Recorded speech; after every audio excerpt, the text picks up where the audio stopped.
ইয়াকুব নবী ডাক দিয়ে বলেছিল, বল তুমি কেন কান্না করেছো, বলো কি হয়েছে বলাও। ইউসুফের ফুফু মা হাওয়া করে কান্না করতে করতে বলেছিল, ভাই আমার সর্বনাশ হয়ে গেছে। বলে কি এমন কি ক্ষতি হয়েছে বলো বল। বলে ভাই আমার বাড়িতে আমার কোমরের বিছাটা খুলে আমি আলমারিতে রেখেছিলাম, আমি লুকিয়ে রেখেছিলাম। আমি আমার কলেজার টুকরা ইউসুফ ছেলেকে, তোমার ছেলেকে তোমার বাড়িতে রেখে গিয়ে আমি বিছাটা খোঁজ করতে গেলাম। খোঁজ করতে গিয়ে দেখি যেখানে ছিল সেই জায়গায় বিছাটা নাই। গোটা বাড়িটা খুঁজলাম, কোথাও পাওয়া গেল না। ইয়াকুব নবী বলেন, বড় তোমার বিছা হারিয়ে গিয়েছে, তা আমি কি করে বলবো বলাও। বলে ভাই আমার বাড়িতে তোমার ছেলে আর আমি ছাড়া কেউ তৃতীয় মানুষ গত রাত্রিতে কেউ ছিল না। বলে কে নিয়েছে জানো? বলো না ভাই, কিন্তু আমার ধারণা, আমার মনে হয় তোমার ছেলে ইউসুফ হয়তো নিতে পারে। ইয়াকুব নবী আলাইহিস সালাম মনটা ভারী হয়ে গেল। উনি জানেন আমার ছেলে ইউসুফ কোনোদিন চুরি করতে পারবে না। আমার কোন ছেলে আজ পর্যন্ত চুরির কোন বাপ যা আপনার এরকম তহমত শুনতে পাওয়া যায় না। হযরত ইউসুফ নবীর আব্বা ইয়াকুব নবী বলেছিলেন, ওগো আমার বল শুনে নাও, আমার ছেলেরা অন্যদিকে চঞ্চল হতে পারে কিন্তু তোমার পিছা নিবে না। বলুন ভাই তুমি একটু ইউসুফকে ডেকে জিজ্ঞাসা করাও। ইউসুফ নবীকে ডাক দিয়ে জিজ্ঞাসা করা হলো। ইউসুফ নবী আলাইহিস সালাম ডাক দিয়ে বলেছিলেন, ওগো আব্বা আমি আমার ফুফুমার বিছা তো দেখে নাই, আমি নেই নাই, কোথায় রেখেছিল তা তো আমি জানি না। বলে বোন দেখলে আমার ছেলে অস্বীকার করলো, সে তো নেয়নি জানে না। বলে ভাই শুনে না, আমি মৌখিক কথা বিশ্বাস করি না। ওর পা থেকে মাথা পর্যন্ত তুমি তার পকেট গুলো খুঁজে দেখো, তার দেহতে দেখো। ইয়াকুব নবী পকেট গুলো চেক করলেন। বোন বাপনি আপনারও সন্দেহ করেছে। ইউসুফের পকেটে যখন পেল না, জামাটা বাপজি খোলার পর দেখে বাবা তার কোমরে বিছাটা ভরা আছে। ইউসুফকে ইয়াকুব নবী বললেন, বাবা ইউসুফে তোমার কোমরে বিছা কেন? তুমি যে কিছুক্ষণ আগে বললে যে আমি নিই নে, আমি জানি না। ইউসুফ বলে না আমি জানি না, আমার এই কোমরে বিছা আসলো কি করে? হযরত ইউসুফ নবী আলাইহিস সালাম কাঁদতে লাগলেন। ইউসুফের ফুফুমা বলল, ভাই তাহলে হাতে নাতে ধরা পড়ে গেছে ইউসুফ, বলো তোমার শরীয়ত অনুযায়ী বিচার কি হবে? বলে বোন ইউসুফ তোমার বাড়িতে 6 মাস থাকবে। আমি ন্যায্য বিচার করে, আমি আদিল ওয়ালা বাদশাহ, ইনসাফ করেন ওয়ালা বাদশাহ, আমি কারো দিকে কটিনে কথা বলি না। আমি আল্লাহর কোরআনকে নয়, আমার উপরে যে আপনার কিতাব পাঠিয়েছে আল্লাহ, যে কিতাবগুলোকে বাপজি শরীফা কিতাব বলা হয়। আমরা জানি গোটা পৃথিবীর মধ্যে বাপজি যত নবী আল্লাহ পাঠিয়েছেন, রসুল পাঠিয়েছিলেন, তার মধ্যে থেকে 4 জন রসুলের কাছে আসমানি কিতাব পাঠানো হয়েছিল। তাওরাত, জাবুর, ইনজিল আর কোরআন মাজিদ। আমরা জানি এগুলোকে আসমানি কিতাব বলা হয়। এই 4খানা কিতাব বাদ দিয়ে আরো নবী রাসূলের কাছে যা কিতাবগুলো আল্লাহর কাছ থেকে এসেছিল সেগুলো ছোট ছোট কিতাব। ছোট বলে একবার এরকম ছোট বই তা নয়, তাতে আইন কানুন একটু কম ছিল এই 4খানি কিতাবের তুলনামূলক, তাতে হুকুম কম ছিল। কোরআনে অনেক বিধান, অন্যান্য বিধানে দেখা গেছে হয়তো কারো 70টা 80টা, কারো 10টা, কারো 3টা, এইভাবে বাপজি তাদের উপর ওই ধরনের আইন ছিল। তাই সেই কিতাবগুলোকে বাপজি সহিফা কিতাব বলা হয়। হযরত ইয়াকুব নবী বলে নিয়ে চলে যাও। আর একটা হুকুম ছিল সে সময় যে বাড়ির মালিক সে যদি মরে যেত 6 মাস না পূজার আগে 2 মাস থাকার পর বাড়ির মালিক মরে গেলে চোর সেখান থেকে খালাস পেয়ে যেত। তার যে বাপজি আপনার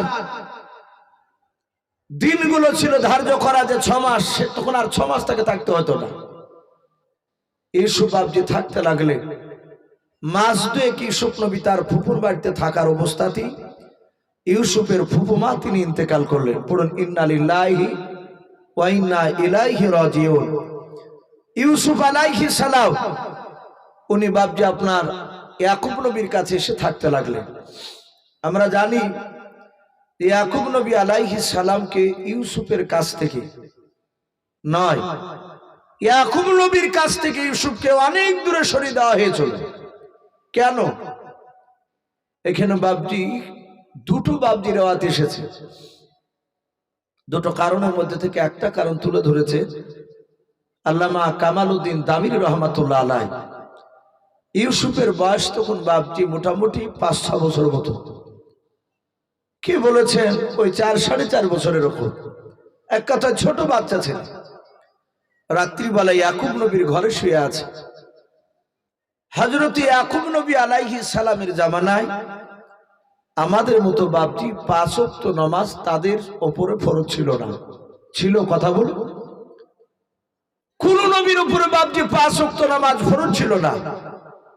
এই 5 ওয়াক্ত নামাজ ফরজ হয়েছে আপনার আমার নবী মুহাম্মদ সাল্লাল্লাহু আলাইহি ওয়াসাল্লামের জামানায়, এবং নবী মেরাজে গিয়েছিলেন সেই দিনকা। ওখান থেকে আসার পর থেকে শুরু হয়ে গেছে।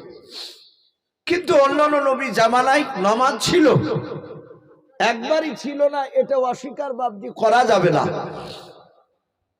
অনেক ইউটিউবে বাপজি এক শ্রেণীর আলেম তারা ডাইরেক্ট অস্বীকার করছে যে অন্যান্য নবীদের জামানায় কোনো নামাজ ছিল না। এটা অস্বীকার করা যাবে না, ছিল। কারো জামানায় 2 রাকাত, কারো জামানায় 3 রাকাত, কারো জামানায় বাপজি আপনার বলা হয়েছে নফল ইবাদত ছিল, ওটাই গুরুত্ব ছিল সে সময়। হযরত ইয়াকুব নবী আলাইহিস সালামের জামানায় নফল ইবাদতে বাপজি সে সময় গুরুত্ব দেওয়া হতো। এখন তো আমাদের ঘরে ছেলেরা বাপজি আপনার নফল ইবাদত তো বাপজি করছেই না।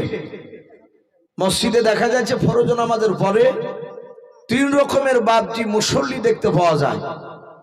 ফরজ পড়ে এক শ্রেণীর মুসল্লি বেরিয়ে চলে যায়। তারা বলে সুন্নাত নফলের অত গুরুত্ব নাই, আরবের লোকেরাই তো সুন্নাত পড়ে না।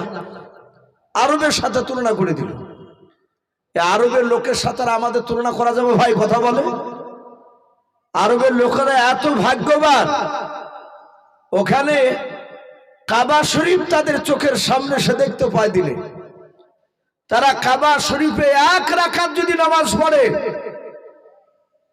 প্রায় এতে 3 থেকে 4টে রাওয়াত এসেছে। একজন এত বলছেন যে প্রায় 70 লক্ষ নাকি 1 রাকাতে পাওয়া যায়। বলুন আলহামদুলিল্লাহ। আচ্ছা বলেন, আপনি আমি যদি গ্রামের মসজিদে যদি 1 রাকাত নামাজ পড়ি, কটা নাকি পাওয়া যায়? 27টে। শুধু টোটাল 27টে নাকি, 100টাও নয়।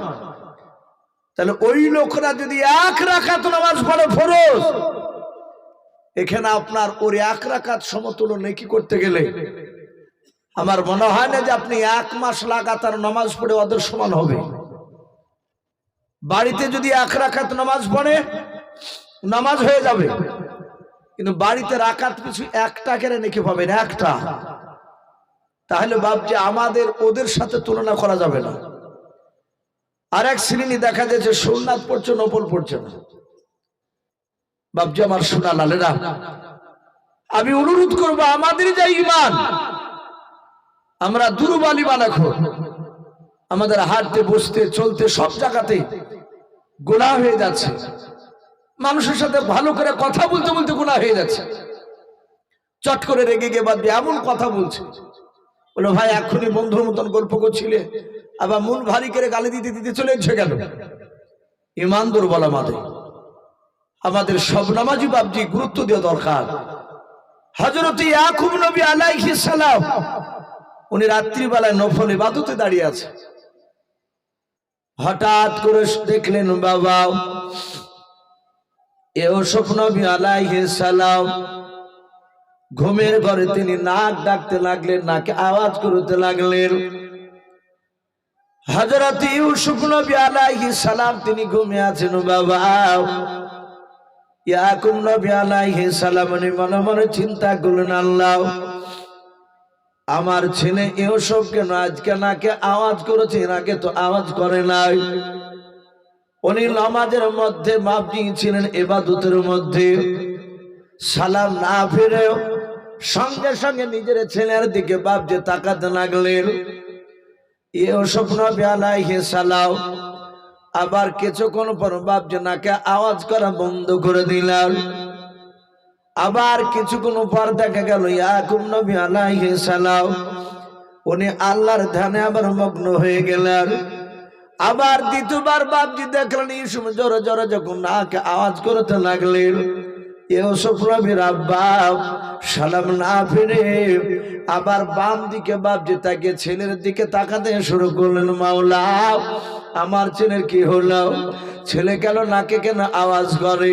মহান রব্বুল আলামিন ইয়াকুব নবীর উপর নারাজ হয়ে বললেন, ওরে ইয়াকুব সারা পৃথিবীর চেয়ে তুই আমাকে ভালোবেসেছিস রে ইয়াকুব, আমি সারা পৃথিবীর চেয়ে তোমাকে ভালোবেসেছিলাম।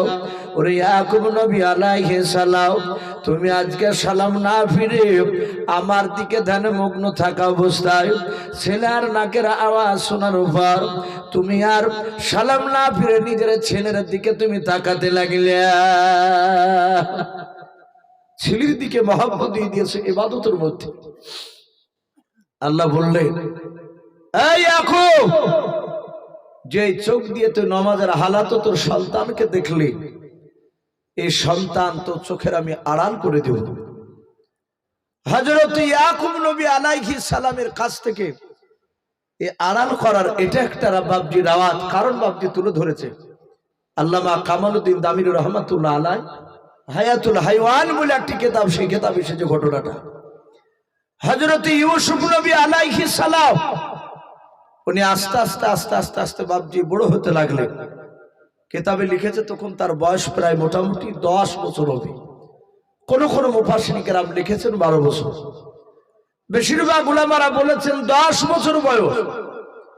হযরত ইয়াকুব নবী আলাইহিস সালাম সঙ্গে সঙ্গে বাপজি আপনার নয় তার সন্তানদেরকে বাপজি সব আলাদা আলাদা ঘরে শুতে দিয়েছে।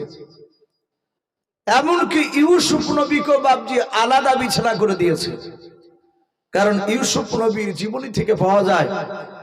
আর এটা হাদিসে এসেছে ছেলে মেয়ে আপনার 8-9 বছর হয়ে গেলে বিছানা আলাদা করতে হয়, কিন্তু আমরা এদিকে গুরুত্ব দিই না ভাই। ছেলের বয়স 12 বছর 13 বছর হয়ে যায়, 14 বছর হয়ে যায়, ছেলেকে একই বিছানা নিয়ে বাপ মা শুয়ে থাকে।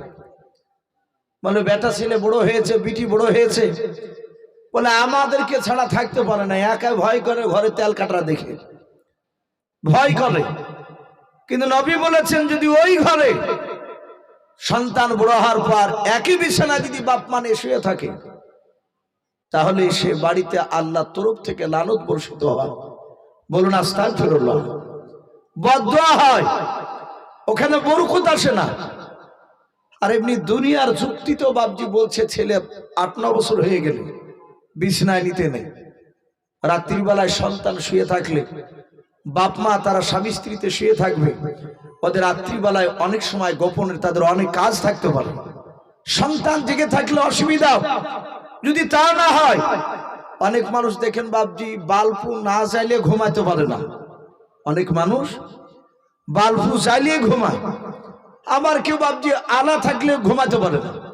এখন যদি বাল্বু যারা ঘুমায় না, বাল্বু বন্ধ করে যে আলা না হলে ঘুম আসে না, সে ঘরে যদি বাল্বু জ্বলে, স্বামী স্ত্রী শুয়ে আছে, সন্তানও শুয়ে আছে, ছেলে হয়তো গভীর রাত্রিতে বাপজি চালা পেয়েছে, ঘুম ভাঙবে না তার কোনো মানে নাই। ছেলের ঘুম ভাঙে, আব্বা বা মা মা করে ডাকে।